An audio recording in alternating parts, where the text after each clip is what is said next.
complete. Confirm. Okay, and we're going to start in on the second part here, which is going to be a little more in depth about some of the things I just explained, but a much more in depth view of it. Okay, and I'm going to be pushing this to YouTube, so I'm going to give it 5 to 6 seconds here, and then I'll start the video, which will be part 2.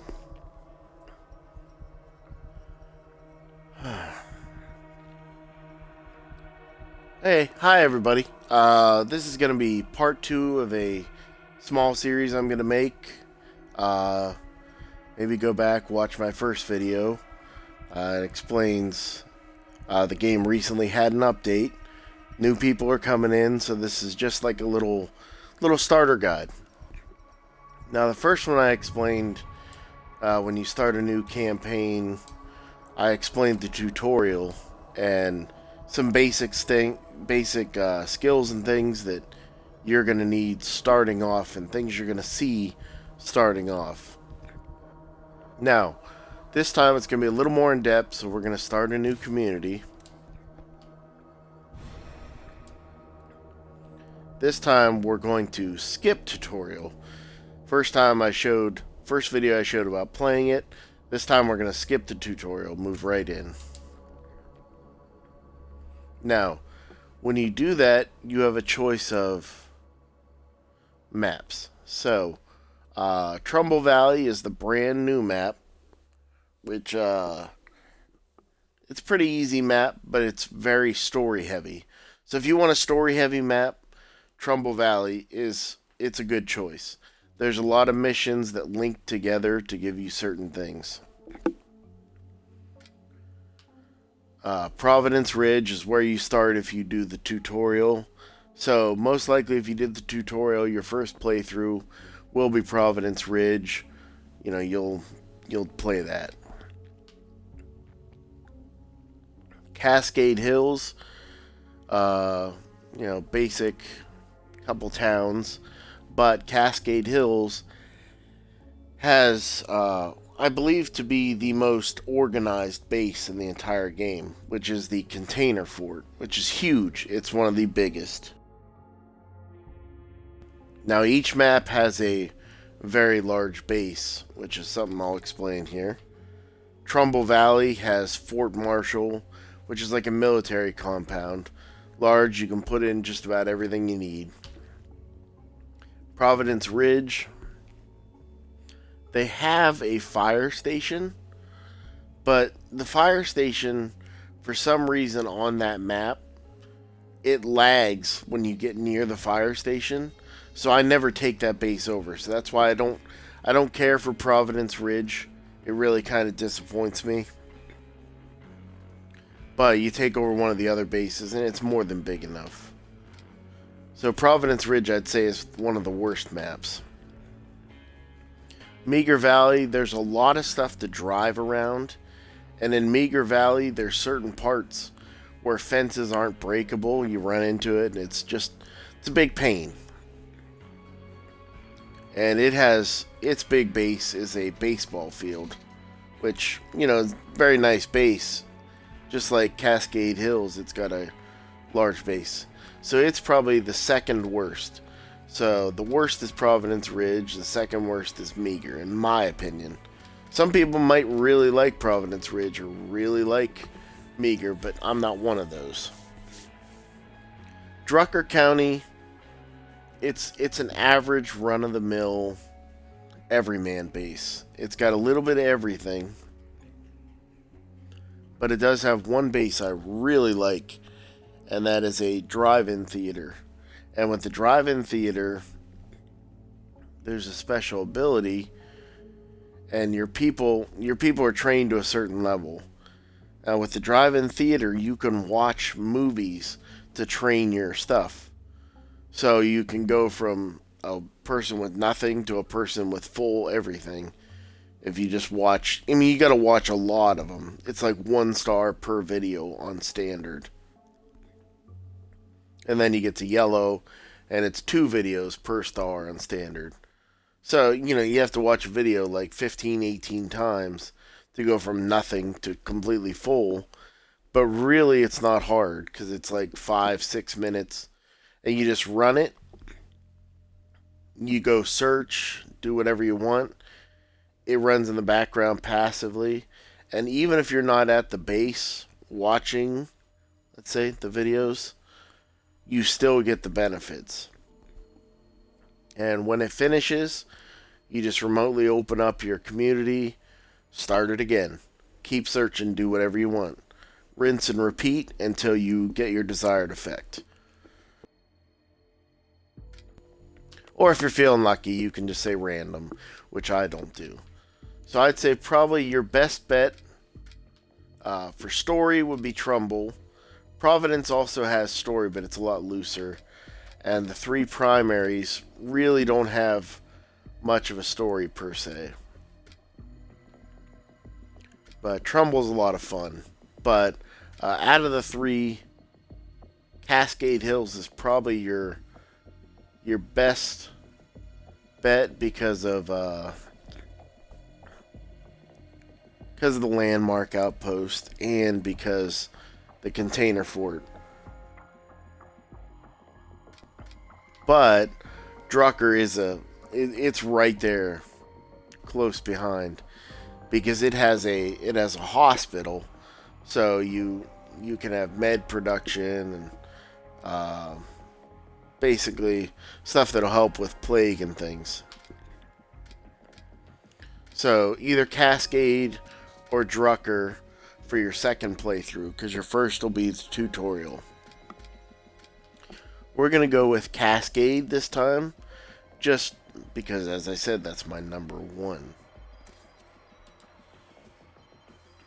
And once again, I explained the difficulties, how they work. We're going to go with Standard.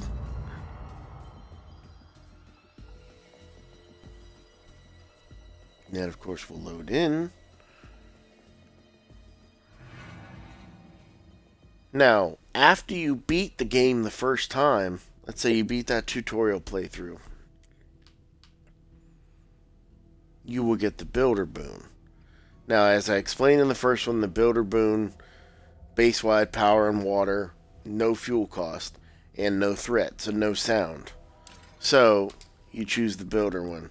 I could choose more, but since this is a, basic walkthrough, we're just going to choose the Builder, because that's what the people watching this game should have, or watching this video about the game should have, just the Builder one. So then we're going to continue. And now, in the tutorial, it gives you auto survivors, but when you don't run the tutorial, you get to pick. Now, most likely, people are just going to say, oh, I'll fill with random. Who cares? But you legacied a group. Now, that group... Oh, I got computers. I said in the first one, computers and cooking are ones you can't find. Computers definitely one of the 3 I would go with starting. But let's say your first game, you had all 8 of the primary skills, 1 of each of the primaries. What you can do is you can do a random, whatever. If you do, say, fill with random, if you press B, it just goes back to this. But your 8 you legacied out now are available to use. So you can open up 1 slot and you can just go through your people that you've legacied out. I, of course, have a ridiculous amount because I've played this so much. But, like, that's a computer one. If we're going to start with a fully upgraded computer guy, the best one... the best one will be electronics. So let's look for computers, electronics, which I don't think I have a specific electronics one. I have that empty computer person, And later on, I was going to use her for electronics. Yeah, so let's just go with her. And if you'll notice, now her marathon is the amount of time you can run. It's fully maxed out yellow stars. Stealth, it's not fully maxed out, but it's pretty close. Stealth allows you to open locked doors without bashing them in, and it allows you to sneak quieter. Endurance, of course, is fighting. It just lets you fight longer, wasting less cardio, but also at the same time reduces injury severity if you get attacked. Weapon handling, I went with that because with weapon handling, if you're using your gun out in the field and it breaks, you can repair the gun in your hands and it'll last a little while longer, and so you can use it before you get back to your base to repair it. Gun repairs are done at the workshop. Now, I said computers is for second time through, computers is a guaranteed starter. I would not start without computers your second playthrough. Now, I mean, you can, of course, but I wouldn't. Now, another skill, or I'll walk you through the basics. Engineering is engineering is mechanic skill. There's auto mechanics or engineering. Computer is either programming or electronics. Construction or craftsmanship goes to either construction or metalwork. Chemistry either goes to munitions or pharmacology. Cooking goes to cuisine or nutrition. Medical goes to either surgery or pathology. Gardening goes to either agriculture or herbalism. Utilities either goes to plumbing or electrical, which there's plumbing, there's electrical. I believe that's it for the basic skills. I didn't count. Yeah, that's it for the basic skills. Okay, now, once you have those 8, that'll be your first playthrough. You're only going to have those 8 people. So, we'll choose the best 3 of the 8 primary skills. So, mechanics is needed to do the workshop. Medicine's needed for the infirmary. So, a good bet probably would be computers to electronics if you can. If, programming will do, it doesn't matter. But electronics has some special things later on you can use with the workshop. But we're going to go with some kind of medical and some kind of mechanics, I think. Yeah, that's what we'll do. Okay, so let's just go with pathology. I mean, that's fine. Whoops, I said let's go with pathology, and then I just skipped right by it. Okay, pathology. Go to your third person. And we're looking for a mechanic skill. Okay, engineering's mechanic skill. Okay, now, alternatively, you can choose one of these for another skill. And your next time through, a good skill to start with would be a utilities one, which is either plumbing or electrical, which electrical is probably the best, but plumbing's good too, but electrical's the best. What that'll do, if you have water and power, which you get from the builder boon for free. Oh, I didn't even realize Angelica and Jolene are the same character model. That's funny. Uh, Electrical or plumbing, which is utilities, will allow you to build a hydroponics bay. And if you're starting day one and you have the ability to do hydroponics, you know, that takes care of your food cost. Now on standard or green zone, sometimes even dread, you're not going to need the extra food starting. But if you were playing Nightmare or Lethal, you want that utilities day one. You need that food production day one. But since we're playing on standard, maybe even some of you have decided, oh, let's play on Dread. Your best 3 choices for your second playthrough: computer, medical, mechanics. Then we're going to start community. It gives you an opportunity just in case you screwed up. Yes, this is who I want.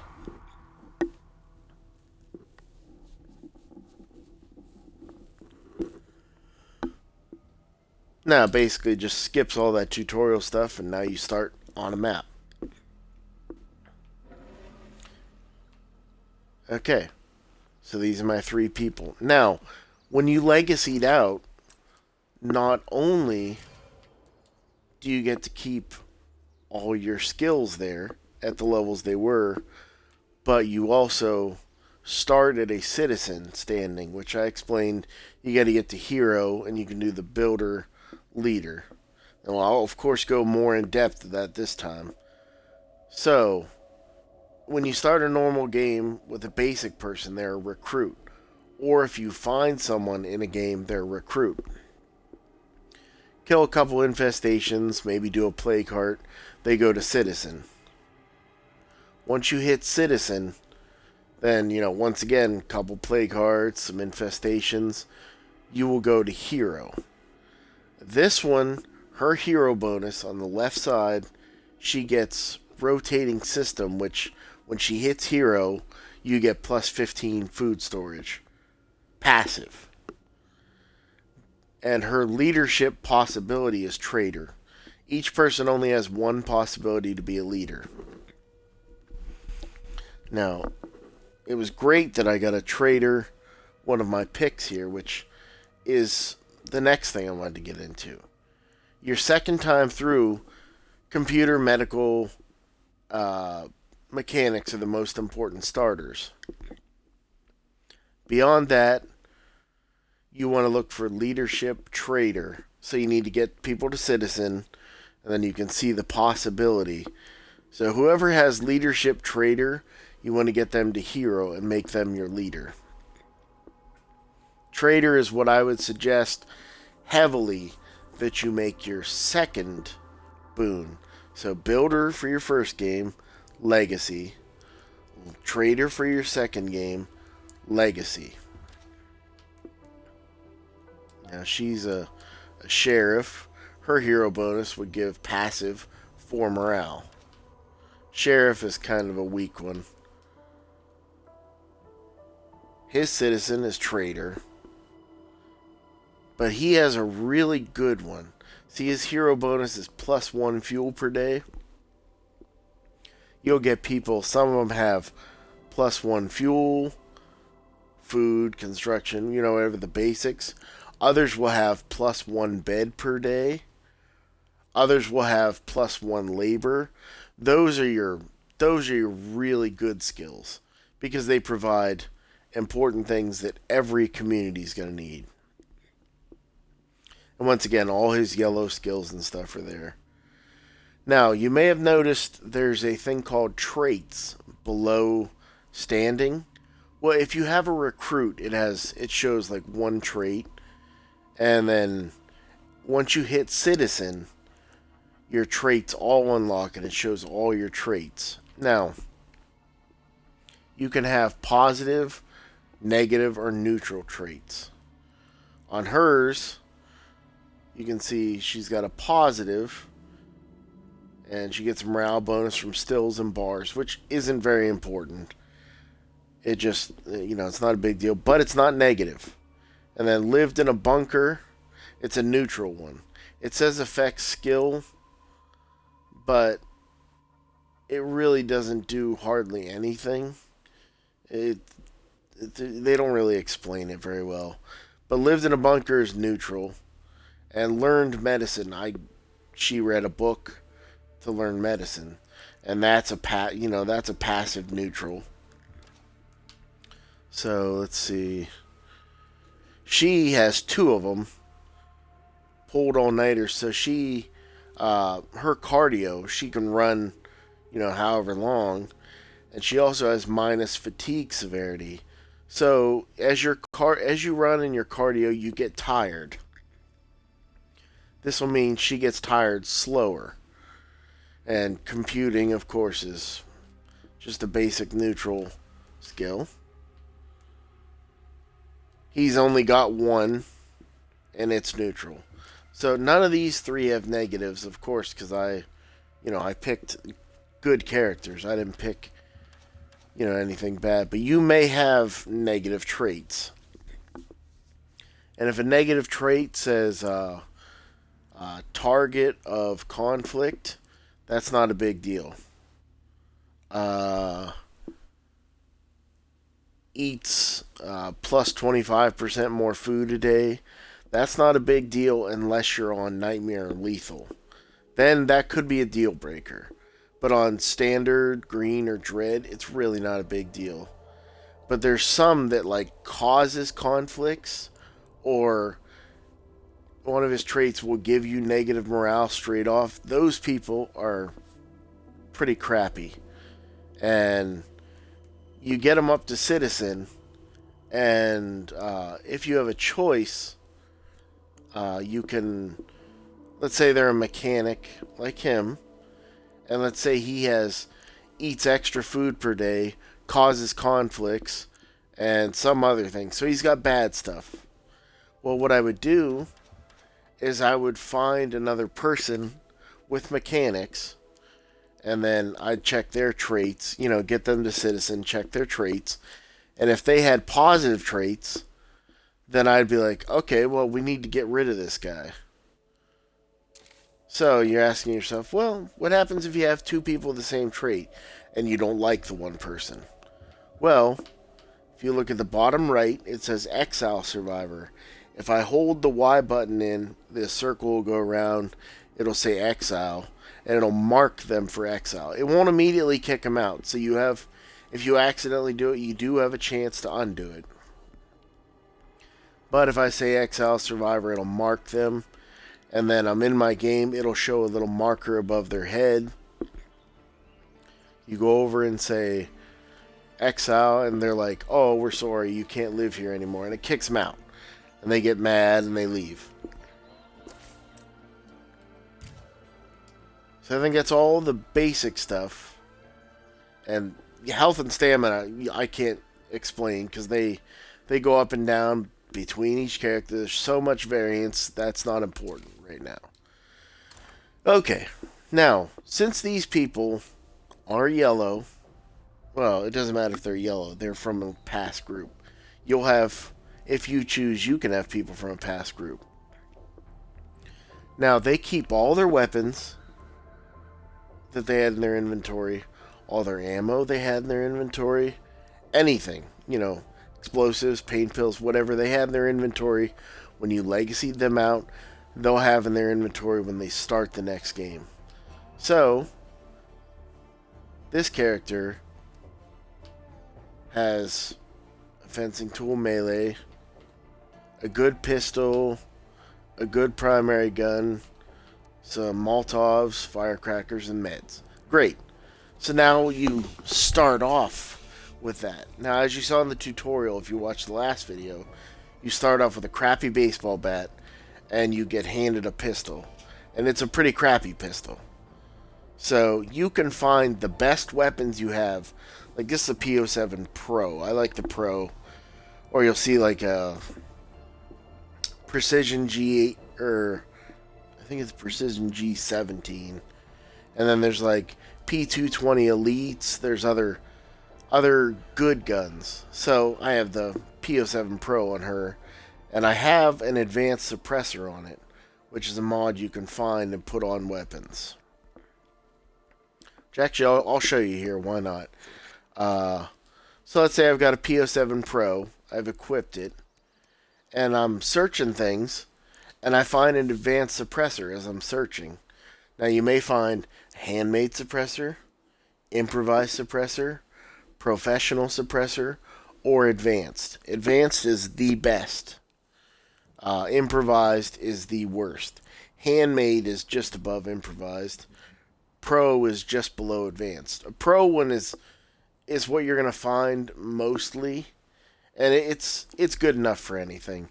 But an advanced one, it reduces the wear less. Like the worse the suppressor, the more wear it does on the weapon. So an improvised suppressor does, let's say, 10% damage per shot. No, it wouldn't be that high. Let's say 5% damage per shot. Well, an advanced suppressor would do like 1% damage per shot. So with the improvised, you can fire 20 shots. It needs a big repair.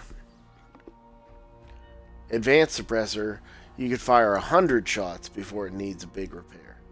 So, a lot of difference as you're killing zombies through the game. But you've got this mod in your inventory. Now at the bottom it says press X to attach mod. Now suppressors can go on rifles, and they can go on pistols primarily. So when I put the suppressor on, my range goes down, but it gets much quieter. It's a suppressor. So I'll attach that to the P07 Pro. I also happen to have an advanced suppressor on this gun, which this is a Prepper 1022, which 22 is a pretty weak gun, but the Prepper 1022 has a scope on it, and if you do headshots, standard, green, dread, it kills them instantly. Doesn't matter. And then of course Molotovs, you throw them, they burn stuff. Firecrackers, you throw them, they distract zombies. Meds, you use them, they heal you. Nothing too difficult about that. And this map, of course laid out differently. Now see, since this is a game where I've legacied and I chose 3 of my legacy characters, in that case, they show you the locations of the play cards. Now, I don't know up to what difficulty, but as you can see, those are the play cards.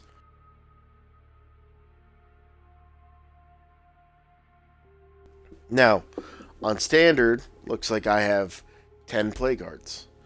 And play cards aren't too hard to kill. They're fairly simple. They're really not a big deal.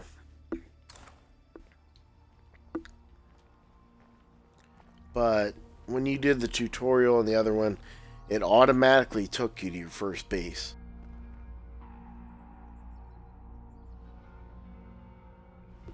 Now, this time, you're going to have to go to your base, which, as you can see, 192 meters away. Now, your car is out of gas, so you may go to the bathrooms here, go to the houses close by, find gas, trudge back to your car, and then you could refuel it. But always, when you start, this car will have something in the trunk. Now, it's totally random. It'll have a rucksack and a couple items. This time, it gave me 2 construction rucksacks, a crappy weapon, and 1 bullet. Which is kind of funny. You save the 1 bullet for yourself, essentially. But with these rucksacks, I can grab one out. And since I have these people here, I can talk to Guicho. And I can say access survivor inventory. There's the stuff he has. And you go LB, RB, switch between your existing person and him, and I go to the rucksack, I give him the rucksack. See, now that goes to his back. So he's carrying that, and I don't have to mess with it. I open this back up, take this one out, go over to her. The right way for once and find someplace safe. Same thing, access survivor inventory. She's got some fun stuff. Give her the roll of carpeting. Okay, so now we have 2 construction rucksacks, which that's a great start because that makes it so I could build anything I want that I'm available to build minute 1 when I take over the base. Yeah. And as you get close to buildings, you saw that one just pop in. When you get close to buildings, you can tell what type of building it is. Just by looking at it. The more you play, the easier it is. We're going to kill this guy, and we're going to move towards the base. And see, like, you wouldn't run in lethal, because it'd just be stupid. You'd want to go stealth. But in standard, I don't care. It really doesn't matter. These zombies are stupid. Who cares? Okay. And they've got one following them, so they're killing it. This is your base for this map. The starter base is very similar on all the maps, except for Trumbull Valley and Providence Ridge. They look different, they're laid out different. But all the starter maps have parking spots for cars. They all have the same basic layout. Wait, what skills? This is a example here. Now she doesn't have stealth. Okay, now you see how this door's locked? She's like, oh, I can't open it. Well, you press B. Now let's say you had stealth as your, instead of resourcefulness, you could crouch down. You'd press Y, it would open the locked door, which on a harder difficulty really is helpful because any noise brings zombies coming. But since we're on standard, I didn't really care. Just jam the X button, break that door open. Who gives a crap? Now, when you get here, you see up at the top left it says potential search 0 of 6.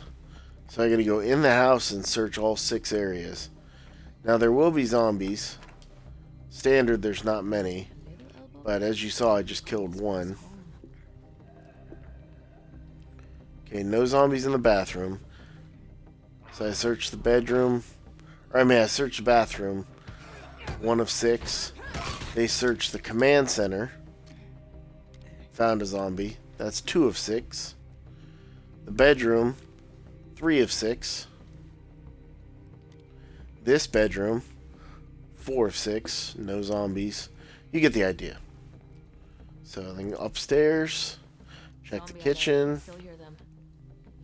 None there. Check the primary room. None there. But it says zombies remaining. Now you see your mini map down there to the left. It shows you where the zombie is. You just look around your mini map. So we know the zombie's right here.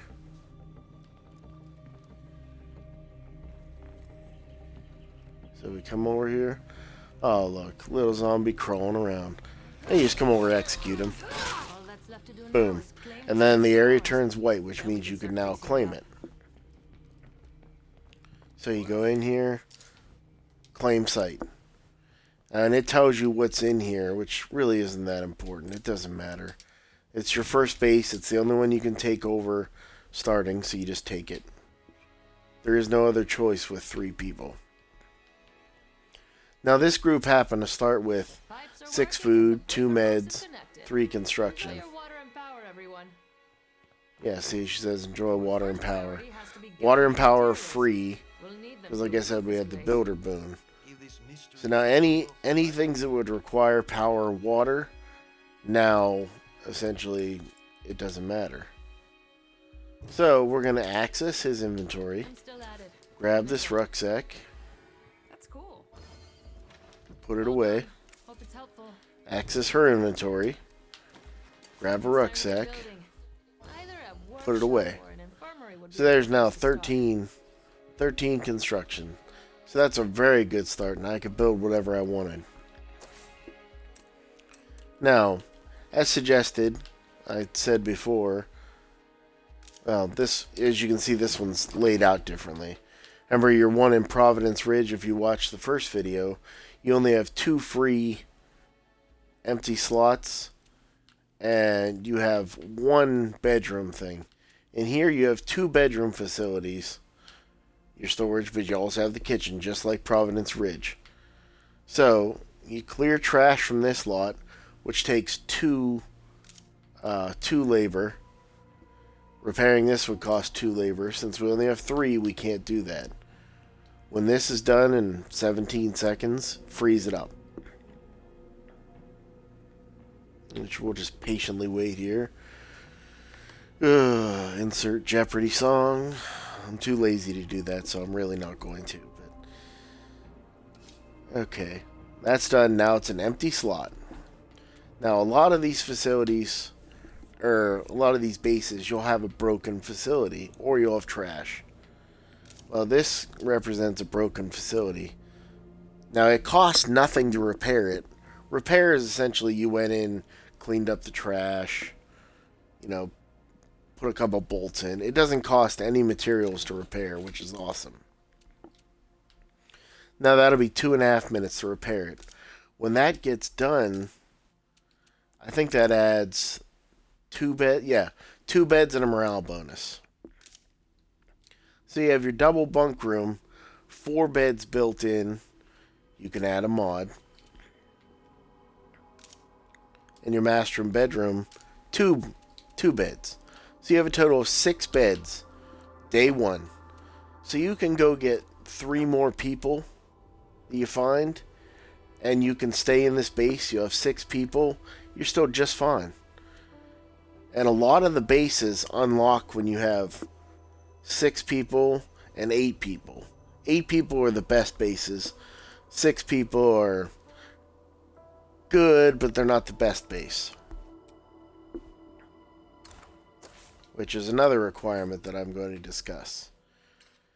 Now that you've played your first time through, you've noticed the things. You moved your base, whatever you did. But this base, Bridgefort, has different stuff about it, but requires 4 people. Corner office requires 5 people.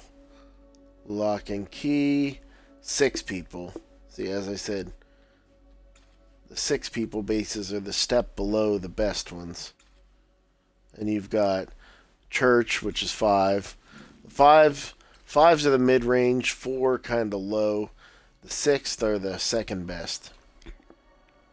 The container fort is down here in the corner, which requires 8 people. Now, in order to take that base over, you'd have to kill those 2 play cards. But by the time you have 8 people, you've got good guns, good stats. You're pretty well taken care of. You can go in and wipe those play cards out easy, especially on standard and green zone. Play cards, of course, get progressively harder the difficulties you go up. Meaning if you start on Dread, they are going to be kind of difficult. But one of the most amazing things for this map is also down by this building. Now, when you have your base here, these 3 slots, these 3 brown ones, they will each cause you to lose materials per day. So right now it just says the 3 food for the 3 people, but it says +0 materials, but it's neutral. There's no negative. Now, if I build something on one of these 3 facilities, so let's say I build an infirmary. Takes 1 minute to finish it, which, is real quick, not a big deal. But when it's done, I'll show you, it'll say materials -1 per day. Because each facility that's brown like this is one you can build on. Each facility like that uses one material per day. There is one exception, which I'll explain after the infirmary is done. But that's the basic idea. Now, this base down here, this container fort, has beside it something called a landmark outpost. Now, this is Leeds Concrete, whatever. They're named differently. But this one, it doesn't just provide you materials, it takes care of 100% of your building upkeep costs. So if you're in the container fort and you have 6 items that you built, because some of the stuff's already built in, let's say it's 6 items, I can't remember, but that'd be like 6 materials per day. So you'd be eating up 6 materials. Well, if you take this landmark outpost, that is totally negated, 100%. You can, however, if you had a large slot, you can put a staging area, which also negates it. But that requires space inside your base. This allows you to use an outpost for that. So if you have, let's say you had a food outpost, and you're like, well, if I could build a hydroponics in my base, I wouldn't need that food outpost. Now, food bases or food facilities, hydroponics is small, regular garden small. Then there's, of course, the large garden. Small slots are much easier to come by. So, a hydroponics is 3 food per day. A level 3, which is the max food outpost, is 3 food per day. So, you could throw in small slot in your base, you could throw in a hydroponics, get rid of that food outpost, and turn that food outpost into Leeds Concrete. And that snowballs. If you had Leeds Concrete, you no longer need to take up the large slot inside your base, which are far more precious than small slots. There's always less large slots. So I've got 2 large slots. I'd have to use one for a staging area. But if I take this, who cares? I don't need to take up a staging area. It's not important. It does not matter anymore. So that's one thing in this map that is also a very awesome thing. Not only does it have one of the best bases, but it also has, in my opinion, the best landmark outpost. So now that it's been a minute, the infirmary is built, which you clearly see right here. You can access it and you can upgrade it, whatever. The infirmary's built. So now if you look at this stuff, infirmary costs 2 meds per day. Now we're on an easier difficulty, so you don't see a materials cost. But believe me, materials costs appear when you build stuff. It's just, the infirmary happens to be a level 1. You'll understand as you play. It's kind of tough to explain. But there is a way to negate 1 per day, and that is by building a workshop. Now, workshop level 1 just gives you basic stuff. It doesn't give you anything fancy. But when you upgrade to workshop level 2, it provides 1 construction material per day for free. See, that would take case of chemicals. I can't upgrade that anyway. But it provide 1 for free. I'm also, just for fun, going to start building a watchtower. Because I can explain some things about those bases. And it's kind of just a waiting around now. But they want me to do a mission. That's to go get another survivor. If you've played the first time through, you understand how missions work. I don't have to explain it. And I've explained how outposts work, so I don't have to go over that.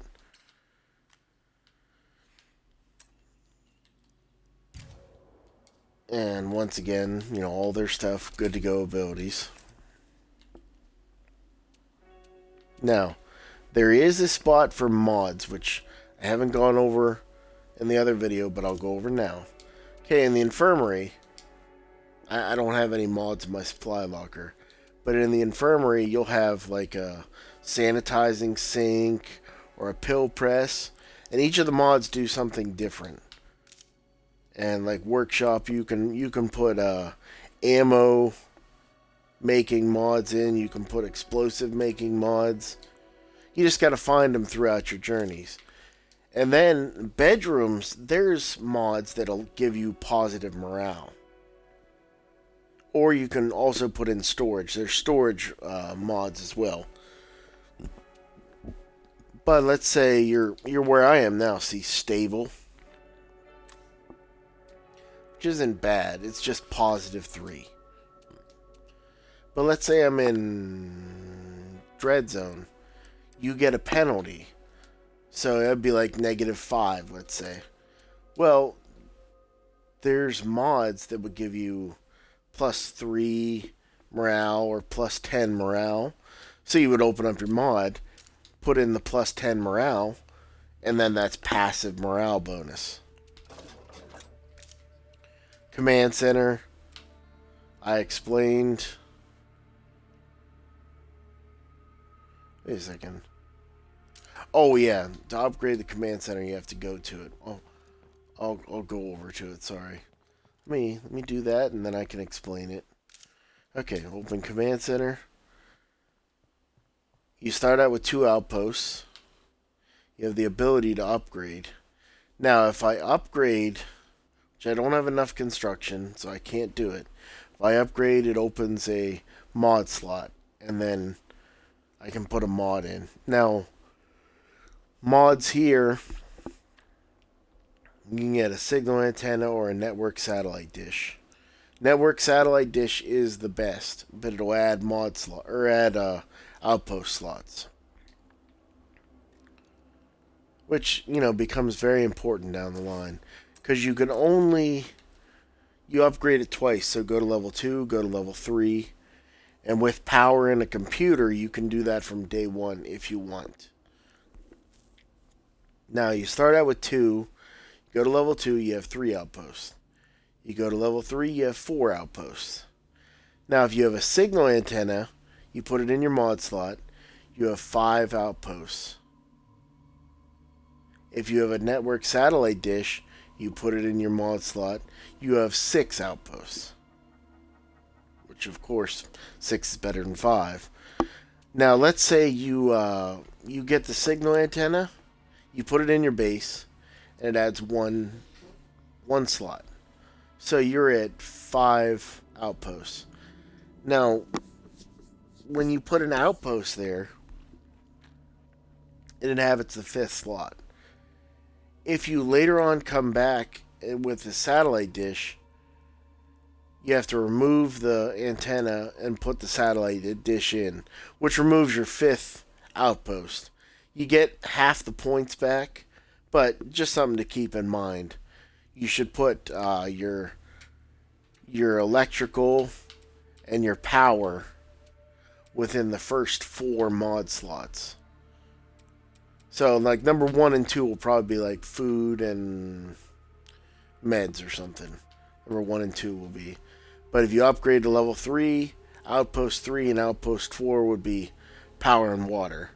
Now, I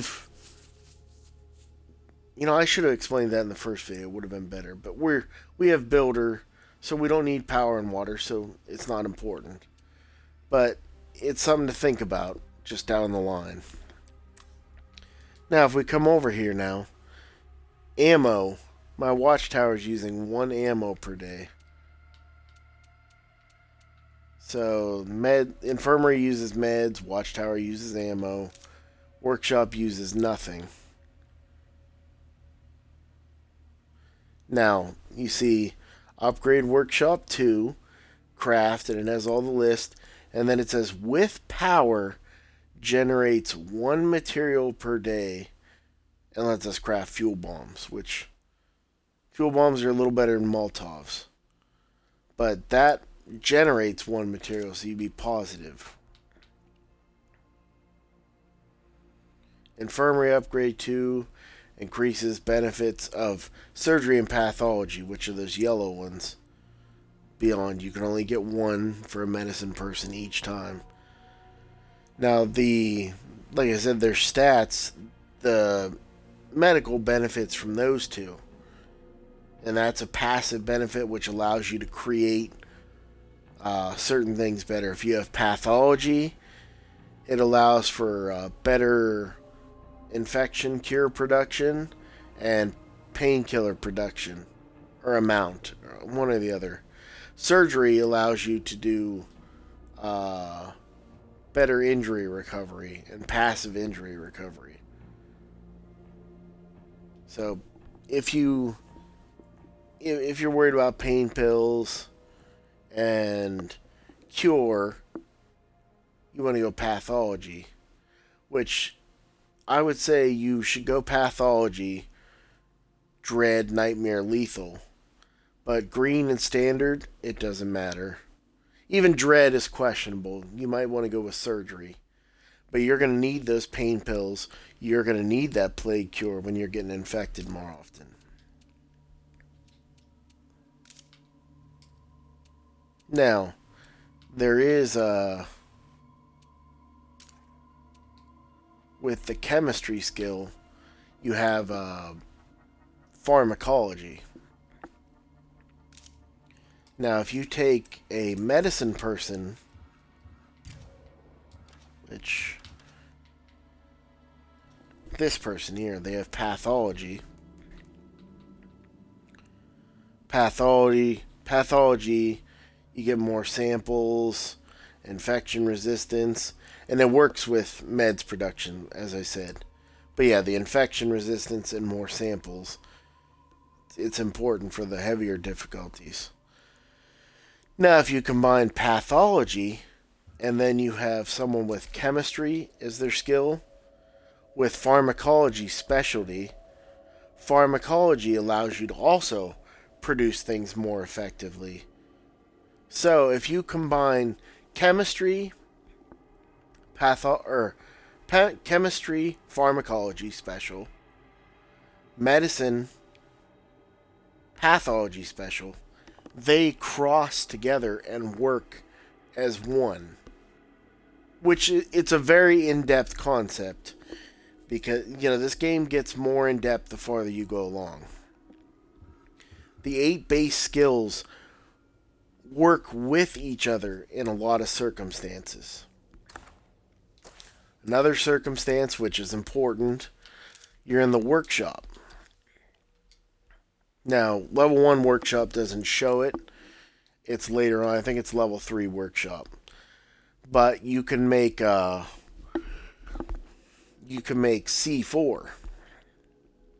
Which C4, obviously it's great. It's explosives. If you have computer and you go electronics as your specialty, and then instead of pharmacology, you go chemistry, munitions, you can take munitions and electronics, they work together, and you can make C4. Munitions increases yields of explosives, less materials used, and electronics allow you to craft complex electronical things like solar panels, usable for C4, and a couple other things. So, chemistry, if you go pharmacology, it works with medicine, pathology. If you take chemistry, go with computer electronics, it does C4 and other explosive benefits.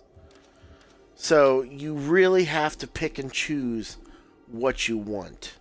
What's going to be important for you at the time. Now, if you wanted to, and I say don't do it, but you could have two chemistry, 1 munitions, 1 pharmacology.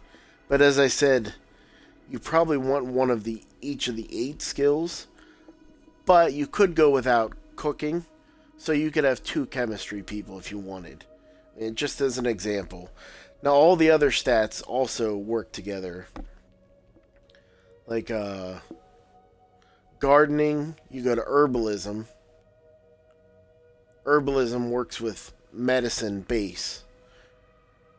If you go mechanics, auto mechanics, it works with the workshop and makes car repair kits and things, and it costs less for the car repair kits. Now, if you just have a regular workshop, you can make repair kits, but they'll cost more parts. If you have auto mechanics, it costs less parts. So it works with the basic workshop.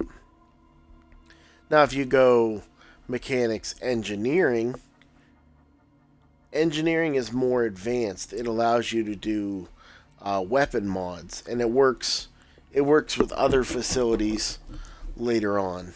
But auto mechanics is probably the better choice. But all the skills have a special thing they work together with to cross over, or you'll need certain skills for a certain facility, or certain facilities benefit, as in reduction of cost and parts to build things. There's a lot of trial and error, which you'll find out this playthrough and subsequent playthroughs. Well, I think that's all for the basic things. Well, not so basic, but the outposts, character abilities, normal things like that. Now, I explained in the first video, there is a daybreak mode, and I would suggest, now that you've beaten the game once, I would suggest you try out daybreak. I will run through a little tutorial of daybreak. I'll make a separate video for people that might want to watch this as a series. You know, little bite-sized chunks, 10, 20-minute videos. Not everybody has an hour to sit and watch a video. So, alright, I will catch you guys later. I appreciate you spending your time with me. Have a nice day.